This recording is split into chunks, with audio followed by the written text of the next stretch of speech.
وأهل بيته الطيبين الطاهرين المعصومين المظلومين أما بعد فقد قال الله سبحانه وتعالى في محكم كتابه المبين بسم الله الرحمن الرحيم بقية الله خير لكم إن كنتم مؤمنين صلوات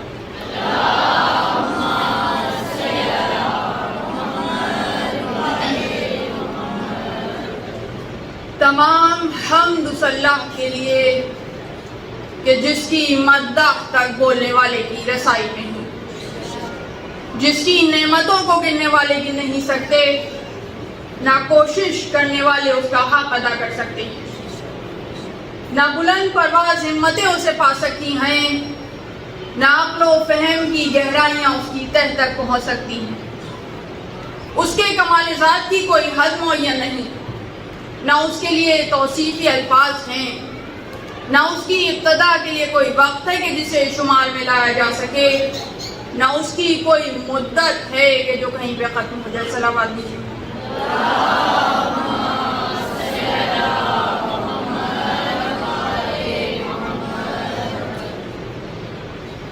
سرنامہ کلام میں سورہ ہود کی 86ویں آیت کی تلاوت کا شرف حاصل کیا گیا۔ اس آیت کو سرنامہ کلام قرار دیا گیا اس لیے کہ پروردگار عالم اس آیت میں اعلان کر رہا ہے کہ بقیت اللہ خیر لکم ان کنتم مومنین، کہ اللہ کے پاس جو باقی ہے، اللہ کے پاس جو محفوظ ہے، اللہ کے پاس جو قائم ہے، وہ تمہارے لیے بہتر ہے، تمہارے لیے بہترین ہے، ان کنتم مومنین، اگر تم مومنین میں سے ہو۔ تو پروردگار عالم اعلان کر رہا ہے کہ کچھ ایسا باقی رکھا گیا ہے کہ جو ہمارے لیے بہترین ہے، بس ہم نے خود کو مومن ہونا ثابت کرنا ہے۔ تو دیکھیے وہی فلسفہ غیبت جو میں نے آپ کے سامنے بیان کیا کہ دراصل یہ تیاری کا وقت ہے، ہمیں موقع دیا جا رہا ہے کہ ہم اپنے ایمان و عمل کو درست کر لیں، اطاعت مولا کے لیے تیار ہو جائیں۔ تو اگر ہم مومن بن جائیں، اس لیے کہ اطاعت مولا کرنے والا ہی مومن ہے، مومن کے علاوہ تو کوئی اطاعت مولا کر نہیں سکتا، اور جو اطاعت مولا نہ کرے وہ مومن ہو نہیں سکتا۔ تو اب مومن بن جانے کا انتظار ہے، اور اگر ہم مومن بن جائیں تو جو اللہ کے پاس باقی ہے، بقیت اللہ لقب ہے ہمارے امام کا، قرآن کا دیا ہوا لقب، قرآنی الفاظ ہیں بقیت اللہ۔ تو جو اللہ کے پاس باقی ہے، جو قائم ہے، وہ ہمارے لیے بہترین ہے، وہ ہمارے لیے بہترین ہے۔ تو اب انتظار کرتے رہنا ہے، مگر انتظار کے معنی یہ نہیں ہے کہ ہاتھ پہ ہاتھ دھرے بیٹھے رہیں۔ دیکھیں شیعت میں بھی، مذہب تشیع میں بھی دو طرح کی آئیڈیالوجی پائی جاتی ہے۔ یہ اور بات ہے کہ ہر ایک اس آنے والے کا، اس نجات دہندہ کا انتظار کر رہا ہے، ہر مذہب انتظار کر رہا ہے، صرف شیعت میں انتظار نہیں ہے، ہر مذہب انتظار کر رہا ہے۔ جو یہودی ہیں وہ بھی انتظار کر رہے ہیں، جو عیسائی ہیں وہ بھی انتظار کر رہے ہیں، جو ہندو ہیں وہ بھی انتظار کر رہے ہیں۔ ہر ایک کے ہاں نام مختلف ہیں، ہر ایک کے ہاں نام مختلف ہیں، مگر ہر ایک کے ہاں یہ وعدہ موجود ہے کہ کوئی ایسا نجات دہندہ آخری زمانے میں آئے گا کہ جس کے ذریعے سے عالم انسانیت کو نجات حاصل ہوگی۔ کس چیز سے نجات حاصل ہوگی؟ مظالم سے نجات حاصل ہوگی۔ جو دنیا میں امن قائم کرے گا، جو یہ ظلم کا گھٹا ٹوپ اندھیرا چھایا ہوا ہے، اس اندھیرے کو ختم کرے گا، جو روشنی کی کرن ہے، جو طلوع آفتاب ہے، ہر ایک اس آفتاب کا، اس نجات دہندہ کا انتظار کر رہا ہے۔ ہر مذہب کوئی مذہب ایسا نہیں ہے کہ جو انتظار نہ کر رہا ہو. اور مسلمانوں میں بھی جو فرقے موجود ہیں سب کے سب امام مہدی کے قائد ہیں. امام مہدی آخر الزماں علیہ السلام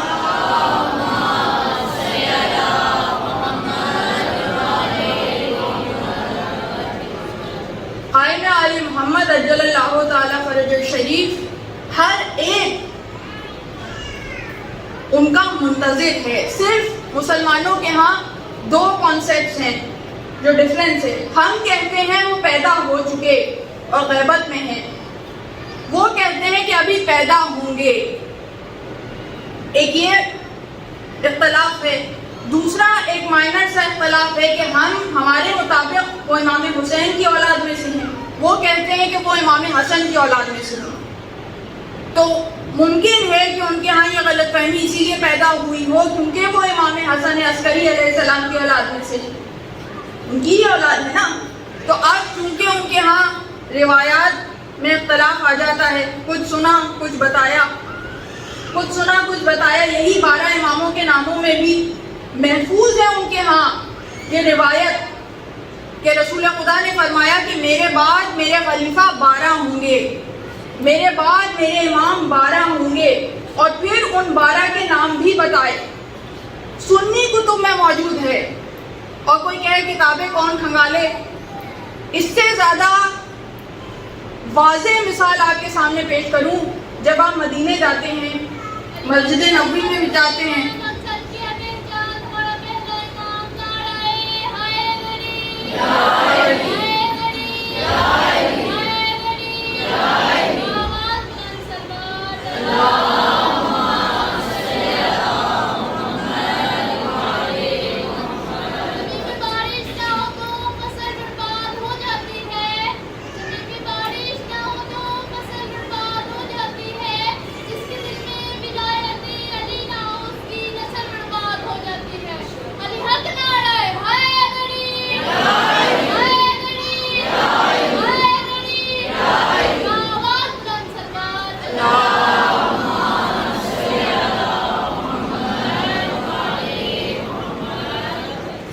سنت کی تمام مستند کتب میں، صحیح مسلم میں، ملا احمد متقی کی کتاب میں، سب میں موجود ہے کہ میرے بعد میرے خلفاء 12 ہوں گے، میرے بعد میرے امام 12 ہوں گے. اثنا عشری کا صیغہ محفوظ ہے ان کی کتابوں میں.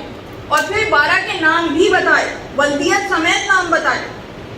اور اس کا واضح ترین ثبوت آپ کے سامنے پیش کروں. لیکن کتابیں تو آپ جا کے کھولیں گے، ایک کتاب کھولیں گے، دوسری کھولیں گے، تیسری کھولیں گے، وقت لگے گا.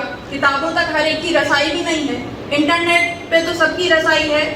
مدینے جب آپ جاتے ہیں، مدینے جب آپ پہنچتے ہیں، جن کے دلوں میں قیام کرتے ہیں، حسین جن کے دلوں میں قیام کرتے ہیں، وہ آنسوؤں کا بہت احترام کرتے ہیں، وہ آنسوؤں کا بہت احترام کرتے ہیں.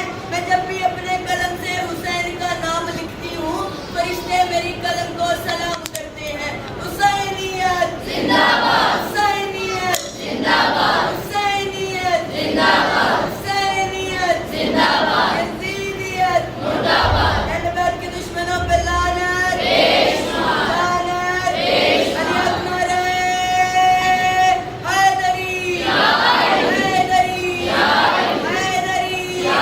جناب زہرا کی شان پہ بلند تر صلوات.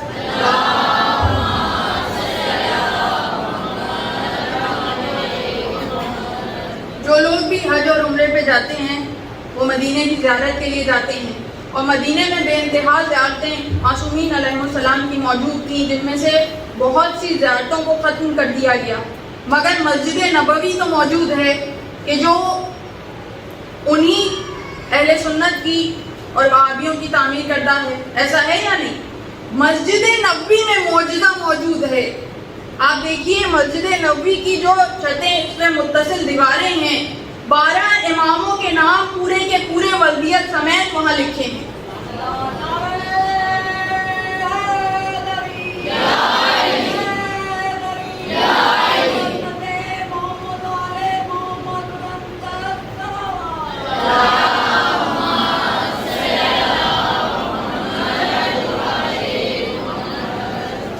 پروردگار معجزہ پڑھاتا ہی ایسے ہے کہ فرعون کی گود میں موسیٰ کی پرورش کرتا ہے، کہیں چھپا کے نہیں کرتا، اسی کی گود میں کرتا ہے۔ تو مسجد نبوی میں کہ جو ان کی تعمیر کرتا، ان کے دور حکومت میں ہے، چاہے جتنی زیارتیں مٹا دو، تمام نام کندہ کر کے تحریر کیے ہیں، 12 کے 12 اماموں کے نام۔ اب اس سے زیادہ واضح ثبوت کیا ہوگا، ان کی کتابوں میں بھی موجود۔ اور اب جب یہ نام موجود ہیں تو ولدیت سمیت ہمارے بارہویں کا نام موجود ہے، مگر پھر بھی چلیں، اگر انہوں نے یہ کہا کہ ولدیت حسن کی ہے تو یہاں سے انہیں اشتباہ ہوا ہو کہ امام حسن عسکری علیہ السلام سے انہوں نے سمجھا کہ ولدیت حسن کی ہے تو حسن کی اولاد میں سے ہیں، تو ہمارے ہاں امام حسین کی اولاد میں سے ہیں، ولدیت حسن عسکری کی ہے اور پیدا ہو چکے پردہ غیبت میں ہیں۔ یہ فرق ہے، مانتے وہ بھی ہیں کہ آئیں گے اور امن و امان سے اس دنیا کو بھر دیں گے جو ظلم و جور سے پر ہوگی۔ 27,000 سے زیادہ روایات موجود ہیں کہ جو امام کے ظہور کے متعلق تمام مستند کتابوں میں پائی جاتی ہیں، 27,000 سے زیادہ روایات، اور خدا کی قسم یہ روایات مذہب حقانیت امامیہ کو ثابت کرنے کے لیے کافی ہیں۔ یہ روایات ہمارے مذہب کی حقانیت کو ثابت کرنے کے لیے کافی ہیں۔ تو اب ہر ایک انتظار کر رہا ہے، ہر ایک انتظار کر رہا ہے، یہ نہیں ہے کہ صرف ہم کر رہے ہیں۔ اب ہم جو انتظار کر رہے ہیں، جو یہ بھی مانتے ہیں کہ امام حسین کی اولاد میں سے ہیں، جو یہ بھی مانتے ہیں کہ 12ویں نسل میں سے ہیں، متصل ہیں۔ دیکھیے کچھ ایسے بھی ہیں جو بھٹک گئے، اسماعیلیہ فرقہ ہے جو آغا خانیوں کا فرقہ ہے، وہاں 40-50 امام تک بات پہنچ گئی، اور وہ امام ہیں اب کہ جو عام مومن کہلانے کے قابل نہیں، انہیں امام سمجھا جا رہا ہے، تو ان کے ہاں اتنی تحریف ہو گئی مذہب میں کہ بھٹک گئے۔ تو مذہب ہی یہ بتا رہا ہے کہ بھٹک گئے، پیشوا جب ایسا ہو تو پتہ چلتا ہے کہ بھٹک گئے، مگر ہمارا مذہب وہ ہے کہ جو اثنا عشری ہے، یعنی 12 سے متصل ہے، 12ویں پہ آ کے رک گئے، ادھر ادھر سے لوگوں کو شامل نہیں ہونے دیا۔ اتنا طاہر و مطہر سلسلہ، یہ 12 کا سلسلہ۔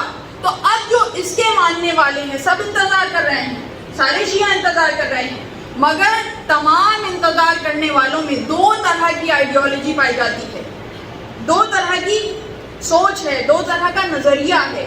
ایک نظریہ یہ ہے، ایک آئیڈیالوجی یہ ہے کہ بس انتظار کرتے رہیں، دعا پڑھی اور چلے گئے کہ مولا آ جائیں، اور یہ سمجھتے ہیں کہ جب مولا آئیں گے وہی سب کچھ کریں گے، مولا آئیں گے وہی ہمیں بھی ٹھیک کر دیں گے، ایک ایسی جادو کی چھڑی گھمائیں گے کہ ہم جو بھی کرتے رہے تھے سب عادتیں ختم ہو جائیں گی، ہم خود بخود اچھے مومن بن جائیں گے، دنیا جو ظلم و جور سے پر ہے وہ امن سے بھر جائے گی، خود بخود سب ہو جائے گا، سب مولا نے کرنا ہے، ہم نے بس انتظار کرنا۔ یہ ایک بہت بڑی کثیر تعداد شیعوں کی اس آئیڈیالوجی پہ بلیو کرتی ہے۔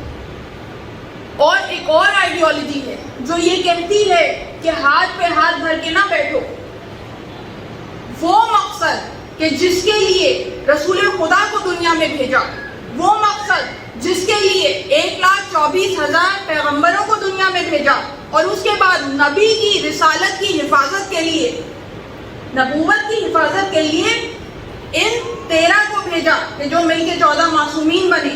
تو یہ جو حفاظت نبوت کا سلسلہ ہے، ان سب کو بھیجا، کس لیے بھیجا؟ مقصد کیا ہے؟ رسول کی رسالت کا مقصد ہے تزکیہ نفس کے لیے بھیجا، تزکیہ نفس کے لیے بھیجا، یہ تو واضح ہے نا، واضح ہے، پیغام پہنچانے کے لیے بھیجا اور ہمارے نفوس کا تزکیہ کرنے کے لیے بھیجا۔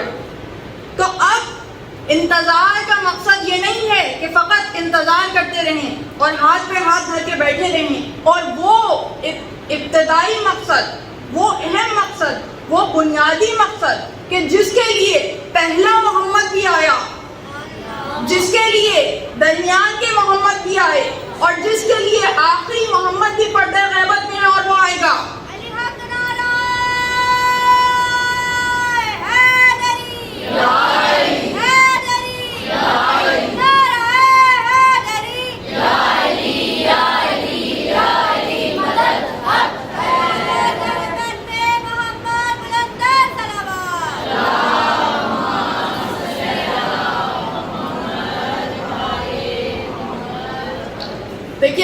بہت اہم نقطے تک لے آئی ہوں میں، اور یہ وہ پیغام ہے جو آج آپ نے لے کے جانا ہے، اور جو اہم ترین پیغامات اس سلسلہ گفتگو میں ہیں، سلسلہ مجالس میں، ان میں سے ایک انتہائی اہم ترین پیغام ہے کہ کس مقصد کے لیے بھیجا ان 12 اماموں کو، کس مقصد کے لیے بھیجا اول محمد کو بھی، تمام اوسط محمد کو بھی، اور آخری محمد کو، تزکیہ نفس کے لیے، ہمارے نفوس کی طہارت کے لیے، کہ ہمارے نفس طاہر ہو جائیں، ہمارے نفس طاہر ہو جائیں، یہی مقصد ہے۔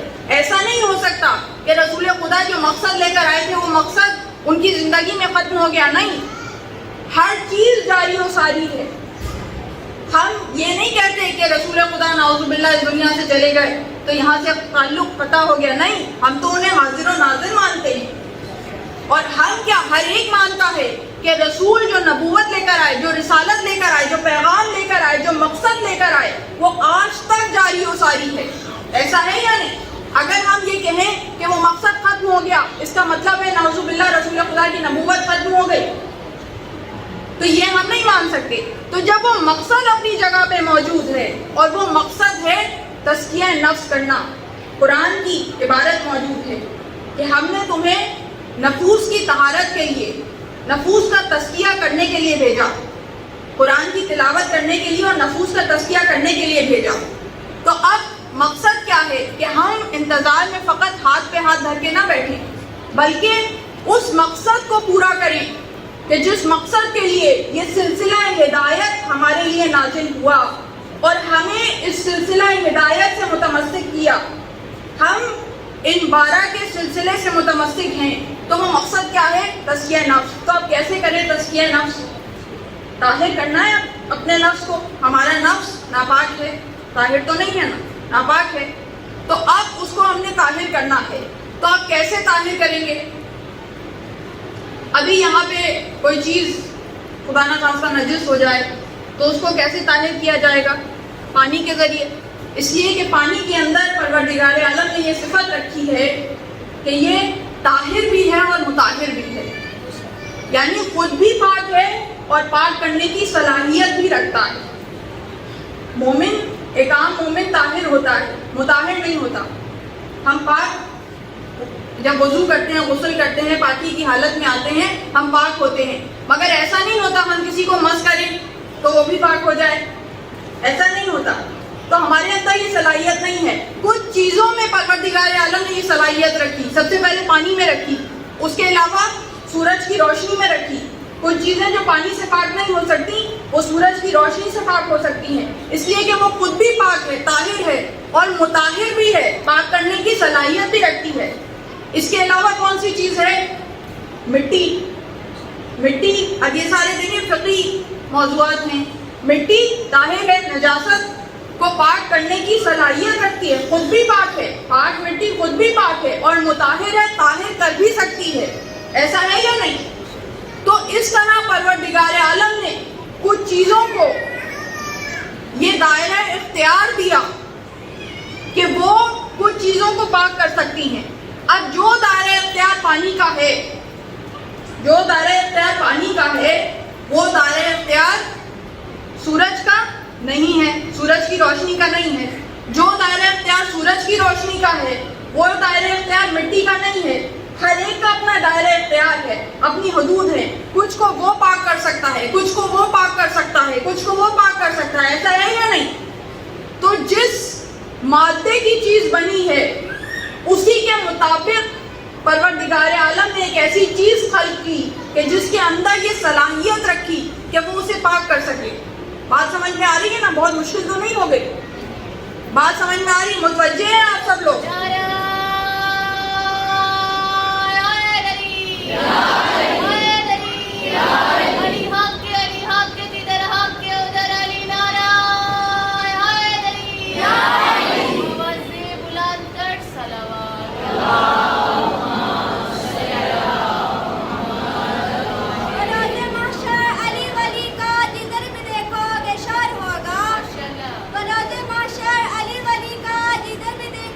شار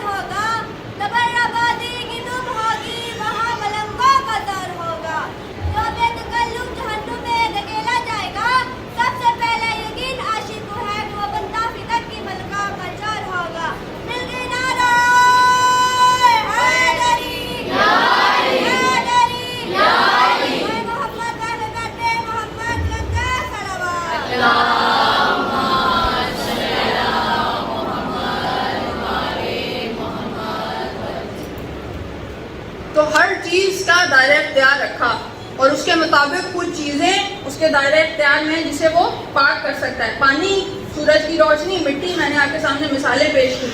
اب ہمارا مقصد کیا ہے؟ یہ تو چیزیں ہیں جو ہم پاک کرتے رہتے ہیں. اصل مقصد کیا ہے؟ مقصد خلقت کیا ہے؟ کہ اپنے نفس کو پاک کر لیں. ایسا ہے یا نہیں؟ اس کے لیے ہمیں بھیجا، اس کے لیے تمام پیغمبروں کو بھیجا، اس کے لیے، اس کی حفاظت کے لیے تمام معصومین کو محافظ دین بنا کے بھیجا. ایسا ہے یا نہیں؟ تو اب یہ مقصد ہے. تو اب ہم کیسے کریں اپنے نفس کو پاک؟ اب یہ پانی ہے، یہ میں اپنے نفس پہ بہانا شروع کروں. پہلے تو نفس ہی نظر نہیں آ رہا ہے. کہاں؟ ادھر ہے، آنکھ میں ہے، سر میں ہے، پیر میں ہے، ہاتھ میں ہے. کہاں ہے؟ نظر ہی نہیں آ رہا. اگر میں نے کسی طرح پکڑ بھی لیا تو پکڑنے کے بعد کتنا پانی بہاؤں گے وہ پاک ہو جائے؟ کتنا پانی بہاؤں گے پاک ہو جائے؟ اچھا، کسی نے کہا نہیں بھائی پانی سے نہیں ہوگا، دھوپ سے ہوگا. اب دھوپ میں کتنی دیر کھڑی رہوں؟ 1 گھنٹہ، 2 گھنٹہ، 1 دن، 2 دن، 3 دن، 4 دن، کتنے؟ کیا نفس پاک ہو جائے گا؟ نہیں ہوگا.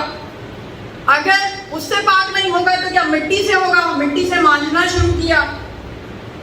نفس کو پہلے تو پکڑنا ہی مشکل، اس کے بعد پکڑا، مانجنا شروع کیا. کتنی بھی دیر لگا دوں نفس پاک نہیں ہوگا. تو معلوم ہوا کہ نفس ان کے دائرہ اختیار میں ہی نہیں ہے. انسانی نفس ان مطہر چیزوں کے دائرہ اختیار میں ہی نہیں ہے.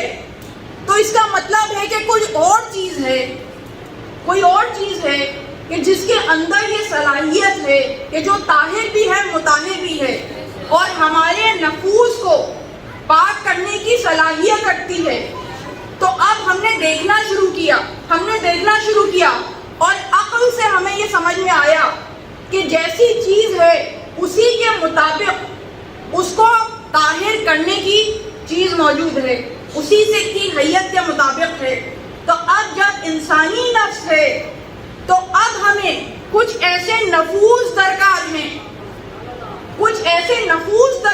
ہیں کہ جو طاہر بھی ہوں، مطہر بھی ہوں، جو خود بھی پاک ہوں اور پاک کرنے کی صلاحیت بھی رکھتے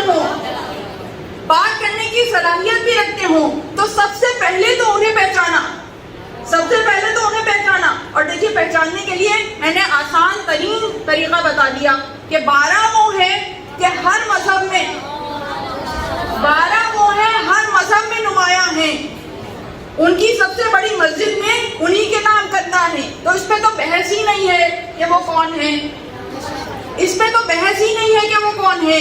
تو اب جب 12 کو پہچان لیا تو یہ 12 وہ ہیں کہ جو طاہر بھی ہیں، مطہر بھی ہیں، جن کا نفس بھی طاہر اور جن کا نفس مطہر، کہ ہمارے نفوس کو بھی پاک کرنے کی صلاحیت رکھتا ہے.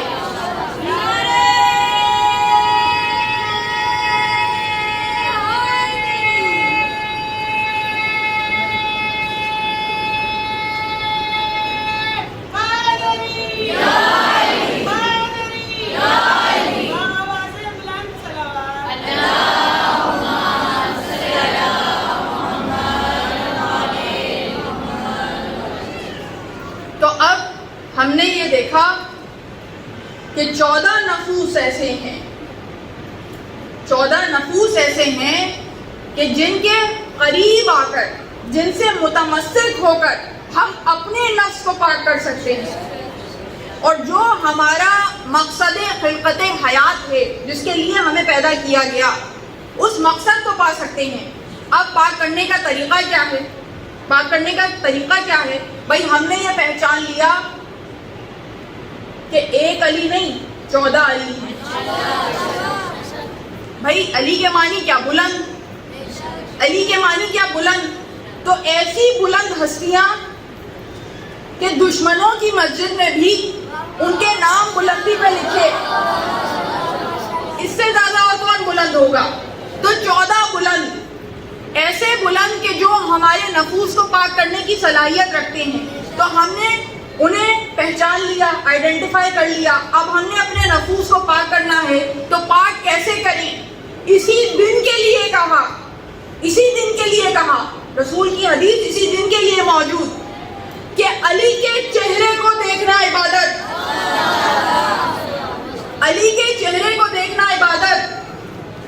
کا ذکر کرنا عبادت، علی کا نام لینا عبادت،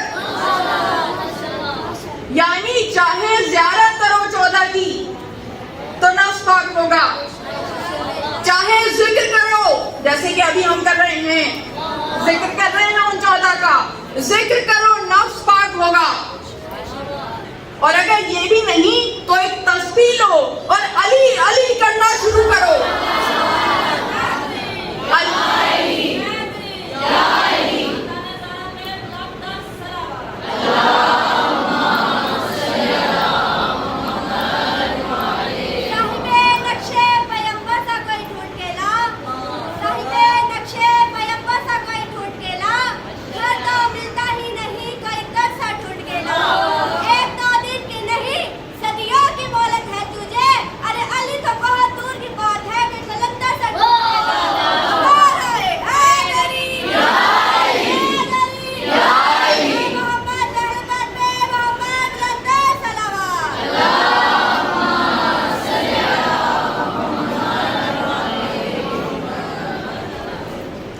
تو اب سمجھ میں آیا یہ جو نعرے لگتے ہیں علی علی کے، جو دشمنوں کے دلوں پہ بہت گراں گزرتے ہیں۔ میرے خیال سے ایک مرتبہ درود بھیجیں۔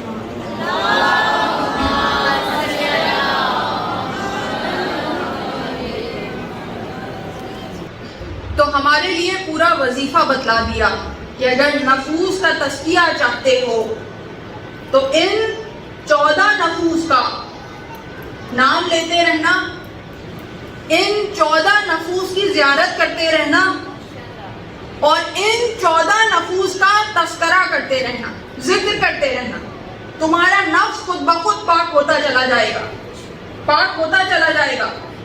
تو اب جب یہ بات ہمارے سامنے آ گئی تو اب جو حب علی ہے، علی سے محبت ہے، اب علی جب میں کہہ رہی ہوں نا تو علی فقط ایک شخصیت کا نام نہیں ہے، جب میں علی کہہ رہی ہوں تو علی ایک سلسلے کا نام ہے، علی ایک سلسلے کا نام ہے۔ انعمت علیہم کی تفسیر میں علی ایک پورے سلسلے کا نام ہے کہ اگر خیبر کے میدان میں ہے تو علی ہے، جشن بغداد میں ہے تو علی ہے، کربلا کے میدان میں ہے تو علی ہے، شام کے بازار میں ہے تو علی ہے، خراسان میں ہے تو علی ہے، اور پردہ غیب میں ہے تو علی ہے۔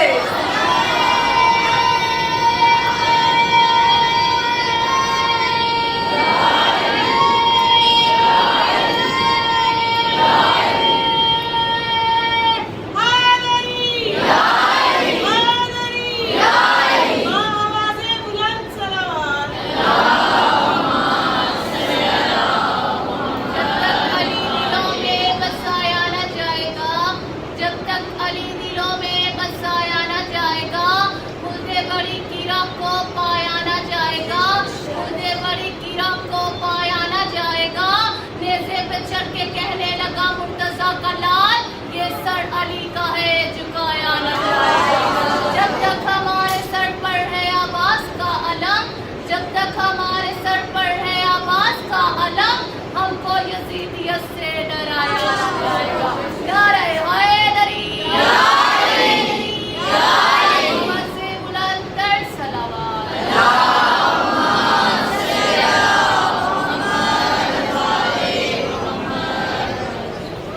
تو ذکر علی ہماری پہچان ہے، تو جب میں علی کہہ رہی ہوں تو اس سے مراد ایک شخصیت نہیں ہے، 14 کے 14 نفوس طاہرہ و مطہر آپ کے ذہن میں آنے چاہیے۔ ان 14 کے متعلق بات کر رہی ہوں، اس سلسلے کے متعلق بات کر رہی ہوں جو شجرہ طیبہ ہے، قرآن کے الفاظ ہیں شجرہ طیبہ ہے۔ تو اس شجرہ طیبہ کو ہمارے درمیان بھیجا ہی اس لیے گیا ہے تاکہ یہ ہمارے نفوس کا تزکیہ کرے، ہمارے نفوس کا تزکیہ کریں۔ اور خوبصورتی یہ ہے، اس ذکر کی خوبصورتی یہ ہے، الفت علی کی خوبصورتی یہ ہے، حب علی کی خوبصورتی یہ ہے، مودت علی کی خوبصورتی یہ ہے کہ اس کے لیے کوئی خاص معیار نہیں ہے کہ جو پہلی جماعت کا طالب علم ہے وہ کتنا پڑھے، کس طرح پڑھے، کہاں سے حاصل کرے، نہیں، کہیں سے بھی کھول لیجئے، ذکر کو کہیں سے بھی کھول لیجئے اور پڑھنا شروع کر دیجئے۔ بس دل میں مودت محمد آل محمد ہونی چاہیے، دل میں مودت علی و اولاد علی ہونی چاہیے. تو پھر جہاں سے پڑھیں گے وہاں سے سلسلہ شروع ہو جائے گا، تزکیے کا سلسلہ شروع ہو جائے گا، اور پھر سارے مدارس طے کرتے جائیے. یہ نہیں میں نہیں کہہ رہی کہ علم حاصل نہیں کرنا، نہیں، وہ بھی کرنا ہے، وہ بھی کرنا ہے، مگر اس مودت سے سرشار ہو کے کرنا ہے. اس مودت کو فراموش نہیں کرنا، اس مودت کو فراموش نہیں کرنا. میں اپنی مثال آپ کے سامنے دوں. میں نے آپ کے سامنے بیان کیا کہ کتنے مدارس حوزے سے میں نے مکمل کر لیے. کارشناسی مکمل کر لی، کارشناسی ارشد مکمل کر لی، اور اس کے بعد اب پی ایچ ڈی میں پی ایچ ڈی کی طالب علم ہوں، مگر اس کے بعد بھی طالب علم ہی رہوں گی، طالب علم ہی رہوں گی. تو اب جب یہ مدارس طے کیے تو اس کا مطلب یہ نہیں ہے کہ اب انسان سمجھے کہ ہم عالم ہو گئے، اب وہ پہلی جماعت کا سبق تھا کہ جو حب علی تھا. نہیں، اس حب علی کے جذبے میں اور زیادہ روانی آنی چاہیے، اور زیادہ توانائی آنی چاہیے، اور زیادہ بڑھنا چاہیے اس جذبے کو. ایسا نہیں ہے کہ وہ جذبہ مفقود ہوتا چلا جائے، نہیں، اس ولولے کو تازہ رکھیں، اس جذبے کو تازہ رکھیں. تو شروع کے ایام میں نے ایک مرتبہ مولا علی کی شان میں قطع کہا تھا، میری اپنی بیاض کا قطع، مگر اب اتنے سال گزرنے کے بعد بھی وہ میرے لیے فخر کا باعث ہے. ایسا نہیں ہے کہ میں وہ یہ سمجھوں کہ نہیں وہ تو کم عمری میں کہا تھا تو اب اس کی وہ اہمیت نہیں ہے. نہیں، الفت علی کی وہی اہمیت ہے، چاہے کسی بھی درجے پہ پہنچ جائیں، ہم اس در کے بھکاری ہی رہیں گے. اور اگر خود کو اس در کا بھکاری سمجھتے رہیں گے تو پھر سارے زمانے کی حکمرانی آپ کو حاصل ہوگی، سارا زمانہ آپ کی ٹھوکروں میں ہوگا کہ مولا میرا آقا میرا مشکل کشا علی، مولا میرا آقا میرا مشکل کشا علی، الفت سے اپنی بھر دو کاسے کو یا علی. مولا میرا آقا میرا مشکل کشا علی، الفت سے اپنی بھر دو کاسے کو یا علی. مشکل نہیں ہے اب کوئی عزت بھی مل گئی، مشکل نہیں ہے اب کوئی عزت بھی مل گئی، جب سے کہا ہے میں نے ممبر سے یا علی.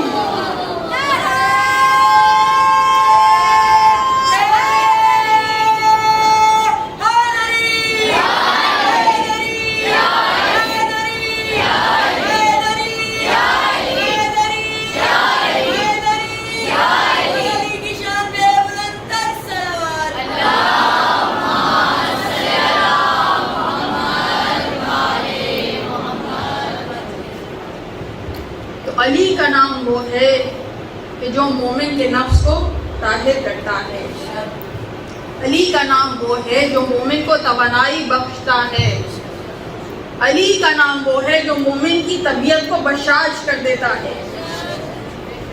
اور آپ سب گواہ ہوں گے کہ جب آپ ایسی کسی مجلس سے لوٹتے ہیں تو خود کو توانا محسوس کرتے ہیں، خود کو بشاش محسوس کرتے ہیں. تو یہی نشانی ہے کہ نفوس کا تزکیہ ہو رہا ہے، نفوس کا تزکیہ ہو رہا ہے.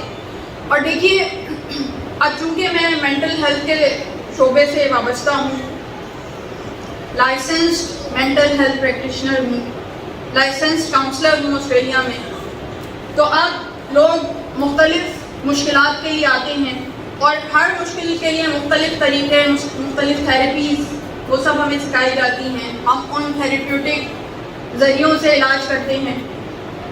لیکن جب مومنین آپ کے پاس آتے ہیں، چاہے وہ ذہنی پریشانیوں کے لیے آئیں، چاہے آپسی پریشانیوں کے لیے آئیں، دیکھیں ایک تو چاہے معاشی پریشانیوں کے لیے آئیں، کسی بھی طرح کی پریشانیوں کے لیے آئیں، اور آج کل معاشی پریشانیاں تو ہیں ہی، جس طرح سے مہنگائی ہو گئی ہے وہ اپنی جگہ ہے. اس کے علاوہ ذہنی پریشانیاں بہت بڑھ گئی ہیں، ہر ذہن انتشار کا شکار ہے. ڈپریشن کا لفظ، اینزائٹی کا لفظ، اس سے پہلے کسی نے نہیں سنا تھا، اب کتنا عام ہے، ایسا ہے یا نہیں؟ ذہنی تناؤ، اسٹریس، کتنا زیادہ یہ الفاظ سننے کو ملنے لگے ہیں. تو ہر ذہن پریشان ہے. اسی طرح آپس میں تناؤ، رشتوں میں تناؤ کتنا زیادہ بڑھ گیا. اس سے پہلے نہیں ہوتا تھا. اس سے پہلے رشتے ایک دوسرے کو سکون دینے کا سبب ہوتے تھے. اب ہر دوسرا شخص یہ سوچ رہا ہے کہ کس طرح ہم ان رشتوں سے دور چلے جائیں تاکہ ہمیں سکون ملے. ایسا ہے یا نہیں؟ تو یہ ہر گھر کی پریشانی ہے. یہ دونوں مسائل ہر گھر کی پریشانی ہے اور معاشی مسائل بھی ہر گھر کی پریشانی ہے. تو اب باقی طریقوں سے یہ جو دنیاوی طریقے ہیں جو ہمیں سکھائے جاتے ہیں, پوری تھیراپیز ہیں جو ہمیں سکھائی جاتی ہیں اور ہم پریکٹس کرتے ہیں, اس کے ذریعے سے علاج کرتے ہیں, وہ اپنی جگہ پہ ہیں. مگر جب کوئی مومن ہمارے پاس علاج کے لیے آئے اور جب ان مسائل کی بات ہو تو پہلے میں نے سوچا کہ کون سے طریقے آپ کو بتاؤں, کون سے طریقے آپ کو بتاؤں. مگر ابھی گفتگو کرتے کرتے میرے دماغ میں ایک دم دھماکہ ہوا کہ میں ایک ایسے ورد کا تذکرہ کر رہی ہوں کہ جو ہر مرض کی دوا ہے, ہر مرض کی دوا ہے, ہر لا علاج مرض کا علاج ہے. چاہے وہ آپسی جھگڑے ہوں, چاہے وہ ذہنی انتشار ہو, چاہے وہ ذہنی تناؤ ہو, چاہے وہ ذہنی پریشانیاں ہوں, چاہے وہ معاشی پریشانیاں ہوں, کچھ بھی ہو, اگر ایک مرتبہ الفت علی کو دلوں میں تازہ کرتے ہوئے ذکر علی میں مصروف ہو جائیں. یہ دیکھیے یہ نسخہ بتا رہی ہوں اور اسٹیپس ہیں. الفت علی کو تازہ رکھیں, اسے ماننا پڑنے دیں. اسی طرح کی گفتگوؤں کے ذریعے, اسی طرح کی مجالس کے ذریعے, اسی طرح کے مومنین کے درمیان بیٹھ کے الفت علی کو جگاتے رہیں. جیسے آپ نے دیکھا ہوگا نا, جو دہکتی ہوئی آگ ہوتی ہے, کوئلے ہوتے ہیں, دہکتے ہوئے انگارے ہوتے ہیں, تو جب وہ مان پڑنے لگتی ہے تو کیا کرتے ہیں, اسے ہوا دیتے ہیں, پھر سے انگارے دہکنے لگتے ہیں. ایسا ہے یا نہیں؟ تو اسی طرح الفت علی کو ہوا دیتے رہے تاکہ دلوں میں آگ دہکتی رہے. اور جب آگ دہکتی رہے ساتھ ساتھ تذکرہ علی زندگی میں شامل رکھے. علی کی سیرت, علی سے مراد 14 کے 14, علی کی سیرت پڑھتے چلے جائیں, پڑھاتے چلے جائیں, اسی تذکرے میں مشغول ہو جائیں. اٹھتے بیٹھتے سوتے جاگتے زیادہ سے زیادہ لوگ کیا کہیں گے, یہ تو علی کا ملنگ ہے, یہ تو علی کا عاشق ہے, یہ تو علی کی عاشق ہے, یہی کہیں گے نا. تو اس سے بڑی سعادت کیا, اس سے بڑی سعادت کیا, کہنے دو. بس اس کو اپنا وظیفہ بنا لے. کوئی چھوٹا بیٹھا ہے اس سے بھی یہی باتیں, بڑا بیٹھا ہے اس سے یہ باتیں, جو زیادہ جانتا ہے اس سے یہی پوچھنا, جو کم جانتا ہے اسے یہی بتانا. صبح شام یہی وظیفہ رکھیں. اور جو ملنے والے ہیں ان میں جس کے دل میں بھی علی کی محبت ہے, جس کے دل میں بھی علی کی الفت ہے, اس کی ساری باتوں کو یہ سوچ کے نظر انداز کر دیں, ارے یہ بھی تو مولا کا چاہنے والا ہے, ارے یہ بھی تو مولا کا چاہنے والا ہے.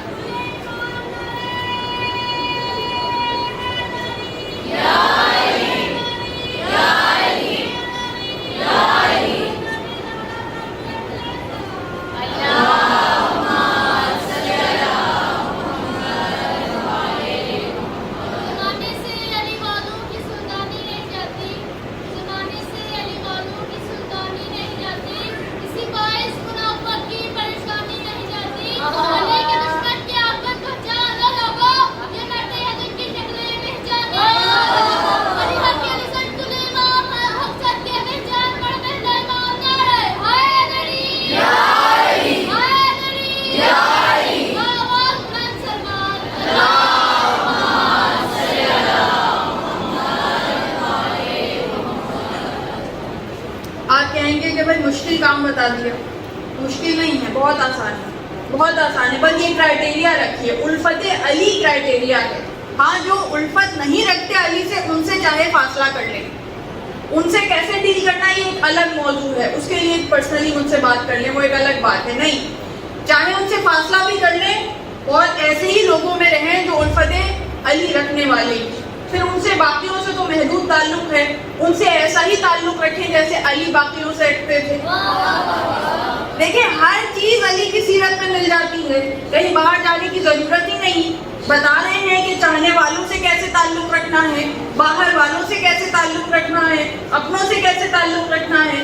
تو بس ایک دفعہ یہ آپ کے ذہن میں واضح ہو گیا کہ ہاں چاہنے والا ہے علی کا، تو بس پھر درگزر کریں. کچھ مانگتا ہے تو عطا کریں، کچھ مانگتا ہے تو دے. علی کی طرف سے آپ کو دگنا عطا ہوگا. علی کے اخلاق پہ عمل کرتے ہوئے خوش اخلاقی کا مظاہرہ کریں، خوش اخلاقی کا مظاہرہ کریں. آپ کے 99% مسائل تو وہیں حل ہو جائیں گے، وہیں حل ہو جائیں گے. اور اس کے بعد جو 1% ہے اس کے لیے علی کی سیرت موجود ہے. مجھے مشکل سے کیا خطرہ، علی کا نام کافی ہے. مجھے مشکل سے کیا خطرہ، علی کا نام کافی ہے. لحد کا روک دو رستہ، علی کا نام کافی ہے. لحد میں یا علی کہہ کر جو اٹھ بیٹھا اپنی مرضی سے، فرشتوں نے کہا سودا، علی کا نام کافی ہے. علی آپ نعرہ حیدری، حیدری، حیدری، حیدری، حیدری. امیر المومنین علیہ السلام کی شان پہ بلند کر صلوات.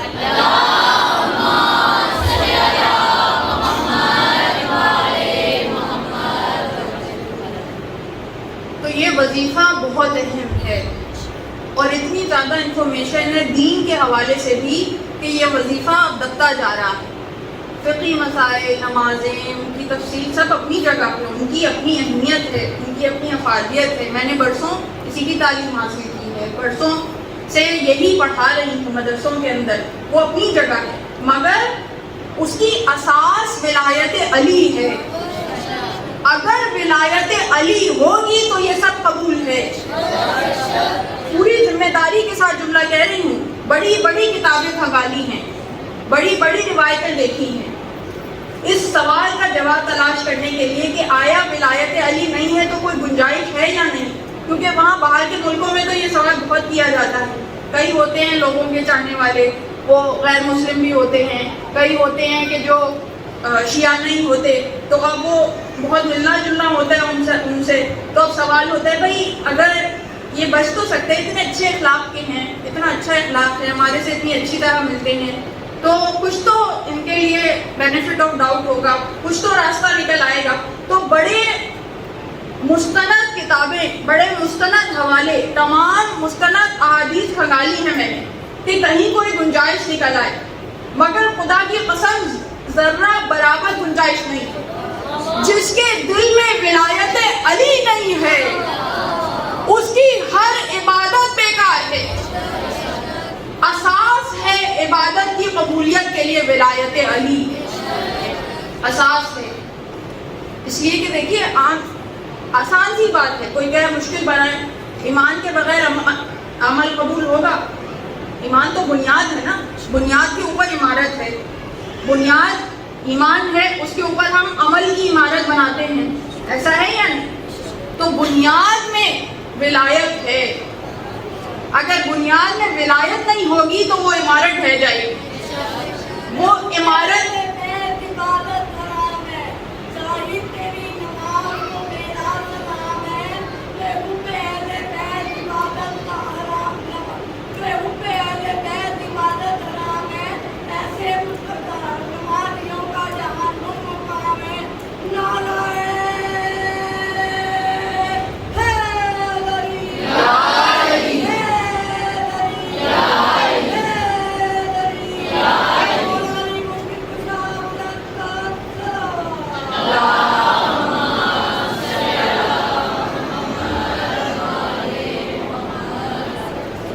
تو اگر بنیاد میں ولایت علی نہیں ہے تو عمارت ڈھہ جائے گی. اتنے مراحل گزار ہی نہیں سکے گی. اتنے مرحلے ہیں، ارے پھر قبر کا مرحلہ ہے، برزخ کا مرحلہ ہے، اس کے بعد صراط مستقیم ہے، اس کے بعد حشر کا میدان ہے. کہاں تک سنبھالیں گے؟ کہاں تک سنبھالیں گے؟ یہیں کا یہیں رہ جائے گا. اس لیے کہ ولایت علی کے بغیر عمل اس دنیا سے اس دنیا کا سفر کر ہی نہیں سکتا، کر ہی نہیں سکتا. بھائی معراج جو ہے وہ اس بات کا ثبوت ہے کہ رسول کے علاوہ اور کوئی گیا معراج پہ؟ رسول گئے یا علی گئے؟ علی موجود تھے وہاں یا رسول تھے؟ وہی یہ صلاحیت رکھتے ہیں کہ اس جہان سے اس جہان کا سفر کر لیں. تو جب ان میں یہ صلاحیت ہے تو انہی کی ولایت میں یہ صلاحیت ہے کہ اس جہان سے اس جہان کا سفر کر لیں. تو اگر عمارت ایسی ہوگی جس میں بنیاد میں ولایت علی نہیں ہے تو کتنے بھی اعمال کا ڈھیر لگا لو وہ یہ سفر طے نہیں کر سکتا. اب اس کا مقصد یہ نہیں ہے کہ آپ نمازیں پڑھنا چھوڑ دیں, آپ روزے رکھنا چھوڑ دیں, نہیں, عبادت کریں. علی کے چاہنے والوں سے زیادہ عبادتیں کس نے کی؟ حسین کے چاہنے والوں سے زیادہ عبادتیں کس نے کی؟ کربلا مثال موجود ہے ہمارے سامنے کہ پوری رات کی مہلت کس لیے مانگی. یہ اور بات ہے کہ انہیں مہلت دی تاکہ جو بھی وہاں سے حر ہے وہ اس لشکر میں آ جائے, حق کی طرف آ جائے. انہیں مہلت دی مگر خود عبادت کے لیے مہلت مانگی, اس لیے کہ عبادت پسند ہے, عبادت پسند ہے. تو علی کے چاہنے والے ہیں, علی کی شان سے عبادت کریں, علی کی عبادت کا عکس نظر آئے.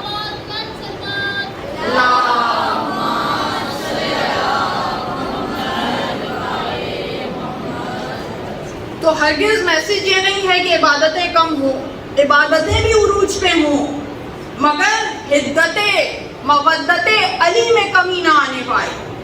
دلوں میں یہ جو آگ دہک رہی ہے اسے بجھنے نہیں دینا اور اسے نسلوں میں منتقل کرنا ہے. اس کی حدت میں کمی آتی جا رہی ہے. یا تو کچھ غلط لوگ اس نعرے کو اب استعمال کرنے لگے ہیں, علی ولی اللہ کے نعرے کو کچھ غلط لوگ استعمال کرنے لگے ہیں. ہوتا یہی ہے, بہترین جو نعرہ ہوتا ہے اسے ہائی جیک کر لیا جاتا ہے. تو اب یا تو کچھ غلط لوگ استعمال کر رہے ہیں یا پھر لوگ صرف باقی چیزوں, عبادتوں میں, فروعات میں, ان کے تذکرے میں مصروف ہو گئے ہیں. وہ جو تذکرہ ہے کہ جو تزکیہ نفس کا ذریعہ ہے اس میں کمی آتی جا رہی ہے. تو سب چیزیں ساتھ لے کر چلنا ہے. یہ بیلنس آف لائف ہے اور اسی میں عافیت ہے, اسی میں کامیابی ہے, اسی میں کامیابی ہے. یہ بیلنس ہے, بیلنس نہ بگڑنے پائے.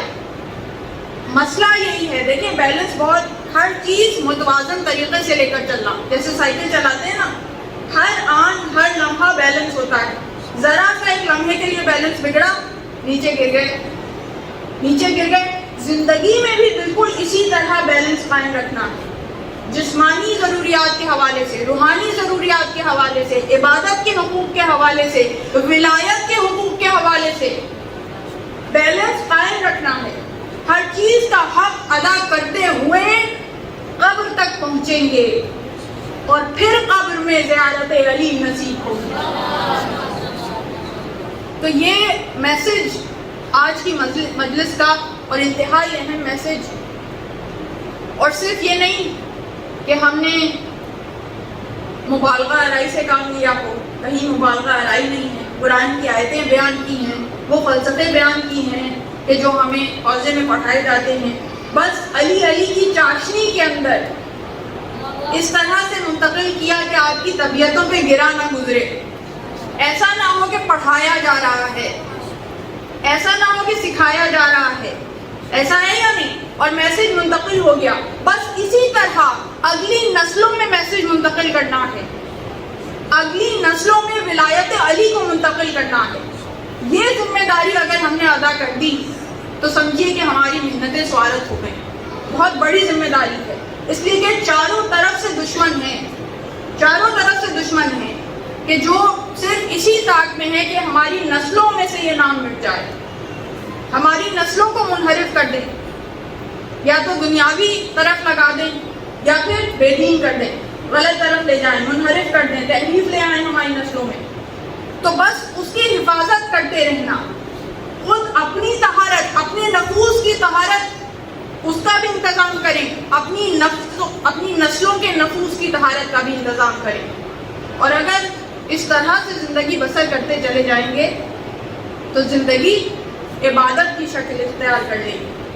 اور جب ساری زندگی عبادت میں بسر ہو تو پھر ہم جنت کا انتظار نہیں کریں گے, جنت ہماری منتظر ہوگی, جنت ہماری منتظر.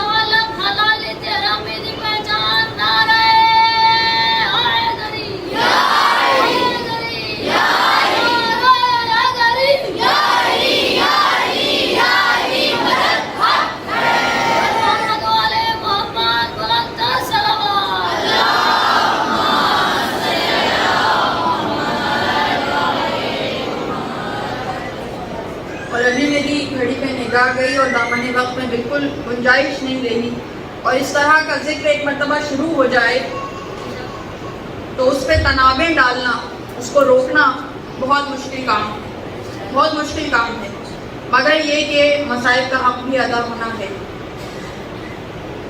اور جب ہم تذکرہ کر رہے ہیں علی کا اور علی والوں کا، علی کے چاہنے والوں کا، حسین کا اور حسین کے چاہنے والوں کا، تو یہ ایام ہیں، کربلا کے ایام ہیں، جہاں حسین اور حسین کے خانوادے کی قربانیوں کے لیے ہم نے دنوں کو مخصوص کیا ہے۔ وہیں حسین کے ساتھی کہ جو ویسے تو خانوادہ رسالت سے تعلق نہیں رکھتے، حسین کے خاندان سے تعلق نہیں رکھتے، مگر قربانی دینے میں کیسے پیش تھی، اور ہمارے دلوں سے ان کی مثالیں زیادہ قریب اس لیے ہو سکتی ہیں کہ وہاں تو ہم یہ بہانہ کر سکتے ہیں کہ بھائی وہ تو معصوم گھرانے سے تعلق رکھنے والے ہیں، مگر یہ تو معصوم گھرانے سے تعلق رکھنے والے نہیں ہیں، یہ تو ہماری طرح ہیں، مگر انہوں نے عشق علی کی آگ کو اتنا بڑھایا کہ کربلا کی معراج کو پا لیا، کربلا کی معراج کو پا لیا۔ تو یہ نفوس قدسیہ، انہوں نے اپنے نفوس کو اس طرح سے طاہر کیا کہ نفوس قدسیہ بن گئے۔ تو کیسی مثالیں ہمارے سامنے موجود ہیں، حبیب ابن مظاہر جیسا بوڑھا، اور حبیب ابن مظاہر ان میں سے ہیں کہ جنہیں خود امام حسین نے خط لکھ کر بلایا۔ امام حسین نے کہا کہ حبیب آؤ، ہم تمہاری مدد کے منتظر ہیں، اور جس وقت خط پہنچا ہے گھر میں موجود ہیں، زوجہ بھی موجود ہیں، اور جب خط آیا تو اس قدر پرآشوب دور تھا کہ شوہر بیوی میں بھی آپس میں کھل کر بات نہیں ہوتی تھی۔ اکثر ایسا ہوتا تھا کہ اگر شوہر محب اہل بیت ہے تو ہو سکتا ہے بیوی دشمن اہل بیت ہو۔ تو حبیب نے بھی ایک مرتبہ اپنی بیوی کا امتحان لینے کے لیے جب بیوی نے پوچھا کہ کس کا خط ہے تو کہا کہ امام حسین کا خط ہے اور مجھے بلایا ہے۔ تو کہا کہ تمہارا کیا ارادہ ہے؟ بیوی نے پوچھا کیا ارادہ ہے؟ تو کہا کہ میں سوچ رہا ہوں کہ کیا کرنا چاہیے۔ ایک مرتبہ بیوی نے کہا حبیب فرزند رسول تمہیں بلائیں اور تم سوچو، تم نہیں جاتے تو میں جاؤں گی، ایک مرتبہ حبیب ابن مظاہر نے بے اختیار کہا ہم تو تمہارا امتحان لے رہے تھے۔ اتنی بڑی سعادت ہے، اور جس وقت حبیب پہنچے ہیں کربلا میں، اور جب امام حسین خط لکھ رہے تھے تو بی بی زینب بھی ساتھ تھی، تو بی بی زینب بھی منتظر ہے حبیب کی، اور جب خیام حسینی میں خبر پہنچی کہ حبیب آ گئے تو ایک مرتبہ فاطمہ کی بیٹی نے حبیب کو سلام بھجوایا۔ ایک مرتبہ حبیب ابن مظاہر نے سر کو پیٹ کے کہا ارے یہ نوبت آ گئی کہ فاطمہ کی بیٹیاں مجھ جیسے غلام کو سلام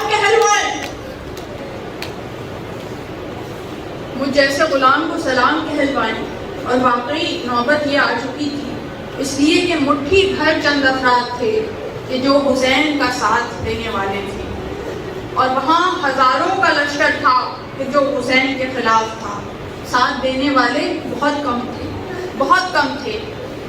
اور جب حبیب ابن مظاہر مقابلے کے لیے آئے تو مقابلے پہ آنے کے بعد اپنی عمر کے باوجود اتنی بزرگی تھی، اتنی طویل عمر تھی کہ بھووں کو پیچھے کر کے پٹکے سے باندھا ہوا تھا، اور کمر کو سیدھا کرنے کے لیے کمر میں پٹکا باندھا تھا۔ اس کے باوجود اتنی جانفشانی سے لڑائی کی ہے کہ 86 یزیدیوں کو واصل جہنم کیا، اور اس کے بعد جب مقابلہ کرتے کرتے تھک گئے اور وہاں سے حملہ ہوا تو اس کے بعد حبیب کو شہید کیا، اور شہید کرنے کے بعد حبیب کا سر تن سے جدا کر دیا، اور اس ظالم نے حبیب کے سر کو اپنے گھوڑے کے گلے میں باندھ لیا۔ اور اسی طرح جب وہ قافلہ کوفے پہنچا تو اس شخص کے گھوڑے کے گلے میں حبیب کا سر موجود تھا، حبیب کا نوخیز بیٹا کہ جو ابھی جوانی کی حدود میں داخل ہی ہو رہا تھا، اس نے ایک مرتبہ اپنے بابا کے سر کو پہچانا کہ ظالم نے کس طرح بابا کا سر گھوڑے کے گلے میں ڈالا ہوا ہے۔ ایک مرتبہ اس ظالم کے پیچھے لگ گیا، پیچھے ہو گیا، اور جیسے ہی موقع ملا جیسے ہی موقع ملا حملہ کر کے اپنے بابا کے سر کو چھڑایا، اپنے بابا کے سر کو چھڑایا، مگر وہ تنہا تھا، یہاں پورا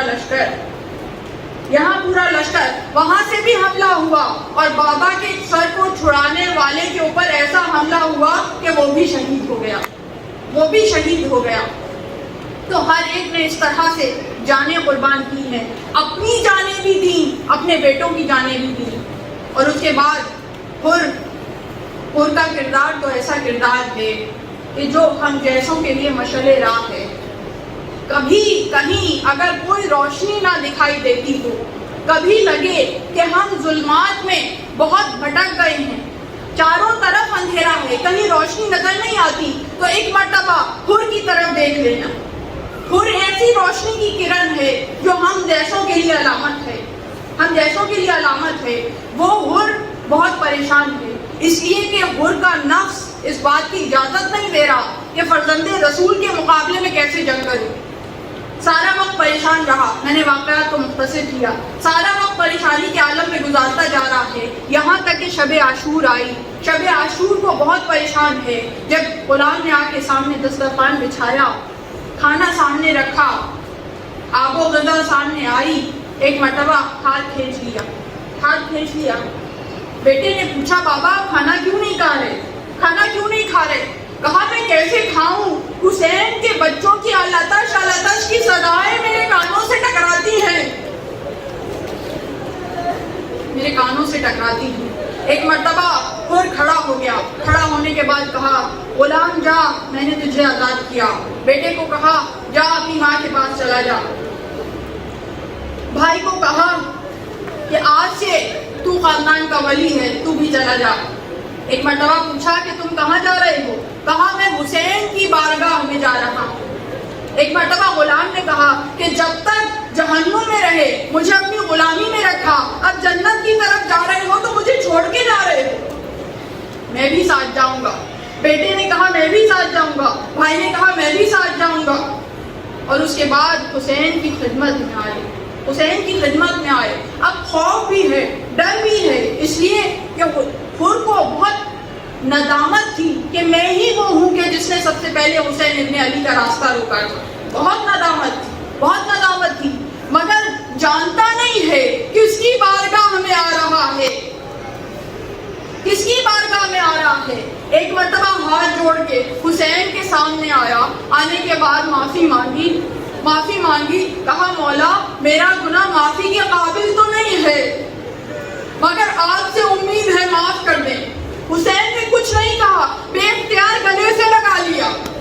ارے کریم ابن کریم کی بارگاہ ہے، حسین کا در ہے، جو مانگو عطا ہوتا ہے۔ اور اس کے بعد روز عاشور جب جنگ کے میدان میں مقابلے کے لیے جانے کا وقت آیا تو حر نے یہ درخواست کی کہ مولا میں بھی جنگ کروں گا، میں بھی آپ کی نیابت میں جنگ کروں گا، مگر میں یہ چاہتا ہوں کہ میرا بیٹا پہلے جنگ کے لیے جائے، اور جب میرا بیٹا شہید ہو میرے دل پہ یہ گراں گزرے، یہ غم میرے دل پہ سے گزرے تو میں اس غم کو کفارہ سمجھوں گا اپنے گناہ کا، تو پہلے چاہتا ہوں کہ میں اپنے بیٹے کو بھیجوں۔ امام حسین نے سمجھایا، حر تو برداشت نہیں کر پائے گا، مگر حر نے اصرار کیا۔ اب ایک مرتبہ بہادر باپ کا بہادر بیٹا جنگ کے لیے آیا، اور میدان میں آنے کے بعد سپہ سالار لشکر تھا حر، اور اس کا بیٹا بھی کم جنگجو نہیں تھا، کم بہادر نہیں تھا۔ ایک مرتبہ اس شان سے جنگ کی کہ حملے پہ حملے کیے جاتا ہے، مگر کب تک ان ہزاروں کا مقابلہ کرتا۔ ایک مرتبہ تھک کے زخموں سے چور ہو کر زمین پر گرا اور اپنے بابا کو آواز دی، مولا حسین کو آواز دی۔ اب تک تو حر دیکھ رہا تھا، مگر اب اس سے زیادہ برداشت نہیں ہوا۔ تاریخ میں حر کے الفاظ موجود ہیں کہ حر نے کہا کہ یہ بات بہت معیوب سمجھی جاتی تھی کہ اگر کوئی جنگجو گرے اور اس کا سر قلم کر دیا جائے، تو میں نے یہ چاہا کہ میں جلد از جلد اپنے بیٹے کے قریب پہنچ جاؤں تاکہ کوئی اس کا سر قلم نہ کرے، اور میں تیزی کے ساتھ گھوڑے کو دوڑاتا ہوا اپنے بیٹے کے قریب پہنچا. جیسے ہی میں اپنے بیٹے کے نزدیک پہنچا میں نے دیکھا کہ مجھ سے پہلے میرا مولا حسین میرے بیٹے کے سرانے موجود ہے. میرے بیٹے کا سر اپنی گود میں رکھے ہوئے ہے, جنت کی بشارت دے رہا ہے, بالوں کو سہلا رہا ہے. ارے کریم مولا ہمارا سلام ہو حسین پہ. اتنی مصیبتوں کے باوجود ہر ایک کا خیال ہے حسین کو, ہر ایک کا خیال ہے حسین کو. اور اس کے بعد پھر یہ کہتا ہے کہ اسی طرح ایڑیاں رگڑتے رگڑتے میرے بیٹے نے دم توڑ دیا. اب جب میرے بیٹے نے دم توڑ دیا تو میں نے چاہا کہ میں اپنے بیٹے کا جنازہ اٹھاؤں, میں اپنے بیٹے کا لاشا اٹھاؤں. اپنے بیٹے کا لاشا اٹھانے کے لیے میں آگے بڑھا. جیسے ہی میں آگے بڑھا میرے سینے پہ 2 ہاتھ رکھ کے امام حسین نے پیچھے دھکیل دیا.